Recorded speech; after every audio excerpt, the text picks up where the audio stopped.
Lição 2. 12 de janeiro de 2025. Tema: Somos cristãos. Introdução. A Igreja herdou dos judeus muitas ideias e práticas no campo teológico e ético, visto que a jornada histórica da Igreja começou em Jerusalém no dia de Pentecostes numa comunidade judaica, e esses pontos de interseção levaram alguns a confundir a lei de Moisés com a graça. Nesta lição, veremos que Gálatas 2 é um relato de um dos debates que mostram o limite entre judaísmo e cristianismo, e os apóstolos, principalmente Paulo, tiveram muita dificuldade de mostrar isso aos judaizantes. Primeiro tópico: prevenindo-se contra a tendência judaizante.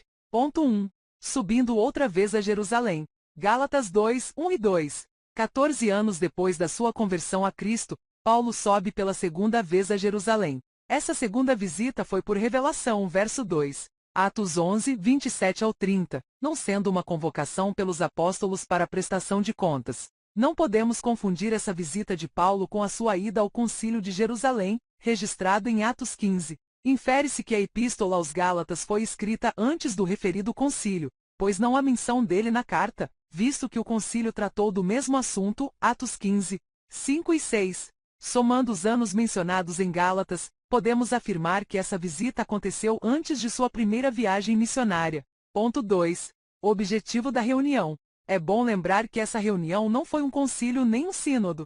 É possível que essa segunda visita, por meio de revelação, verso 2, tenha ligação com Ágabo, pois a missão de Paulo, pelo que parece, foi levar donativos para os irmãos pobres da Judéia, Atos 11, 27 ao 30. Aproveitando a ocasião, o apóstolo expôs o evangelho que vinha pregando aos gentios há 14 anos, versículos 1 e 2. Ele tinha convicção de que recebeu esse evangelho de Deus e estava consciente de que a sua subida a Jerusalém era em obediência a uma ordem divina. Ponto 3. Tito e a circuncisão. Verso 5. Barnabé era judeu, Atos 4, 36, e seu nome aparece 3 vezes nesse capítulo, versículos 1, 9 e 13. Sua presença na reunião em Jerusalém não seria um problema. Tito, no entanto, sendo grego, foi um risco que Paulo correu, mas não foi uma provocação introduzir um incircunciso no seio dos judeus. Os judaizantes queriam que Tito fosse circuncidado. Encontramos no Novo Testamento a compreensão e a tolerância de Paulo com os fracos na fé, a ponto de circuncidar Timóteo, mas ele era judeu, pois sua mãe era judia. Atos 16, 3. No entanto, nessa reunião em Jerusalém, onde expôs o evangelho que pregava aos gentios, ele não cedeu nem um pouco, nem por uma hora. Verso 5. Isso por 2 razões: Tito era grego, e porque estava em jogo a verdade do evangelho e o futuro do próprio cristianismo. Segundo tópico: a tendência judaizante no início da igreja. Ponto 1. O espanto do apóstolo.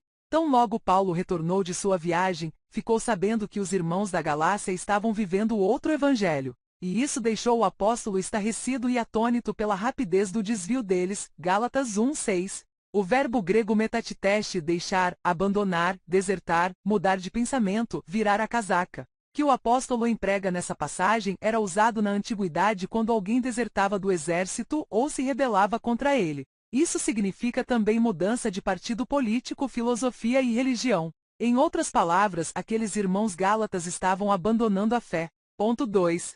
Quem eram os judaizantes? Verso 4. O termo judaizante vem do verbo grego iodaís, viver como judeu, adotar costumes e ritos judaicos, e aparece uma única vez no Novo Testamento. Gálatas 2, 14. Eles eram os opositores de Paulo, identificados também como falsos irmãos. Verso 4. São reconhecidos no capítulo anterior, Gálatas 1, 7, como os que se apresentavam como enviados por Jerusalém, a igreja-mãe.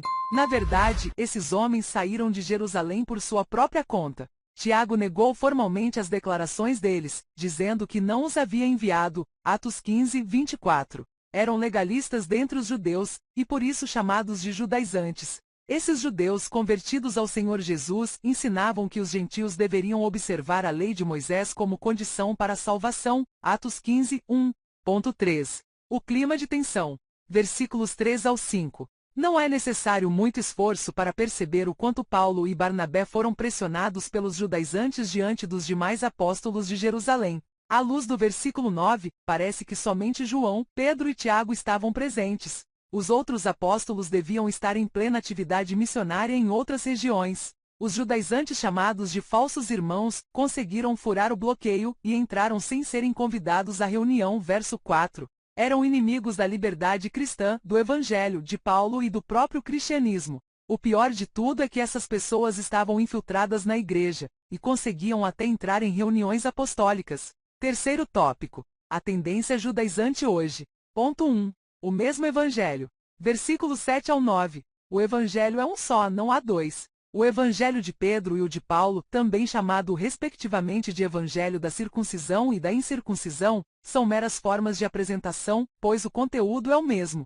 Ambos receberam uma incumbência da parte de Deus, mas com audiências diferentes. O compromisso de Paulo era com os gentios, ele foi constituído por Deus apóstolo e doutor dos gentios, 1 Timóteo 2, 7, 2 Timóteo 1, 11, para pregar aos não-judeus, Romanos 11, 13, o de Pedro era com os judeus, mas a mensagem é a mesma. Ponto 2.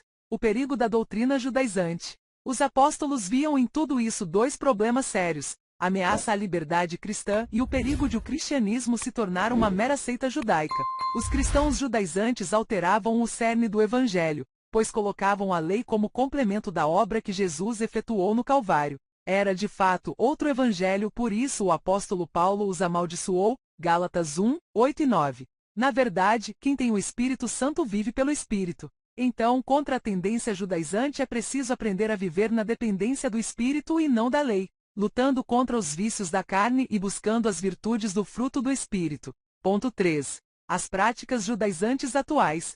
Elas são basicamente a guarda do sábado, a observância rigorosa do kashrut, termo hebraico para as leis dietéticas do judaísmo, a liturgia da sinagoga, o uso do shofar, trompa geralmente feito de chifre de carneiro, o uso de talite, o manto ou chale usado para oração, e o uso do kippar, o solidel que os judeus religiosos usam sobre a cabeça. Letra A. Os judeus messiânicos, principalmente em Israel, seguem a tradição judaica. Isso acontece simplesmente para preservar a identidade cultural deles e tem amparo neotestamentário. É alguém chamado, estando circuncidado? Fique circuncidado. 1 Coríntios 7, 18a. Ou seja, na conversão a Cristo do judeu, ele não precisa mudar a sua tradição e cultura. Letra B. Os não-judeus.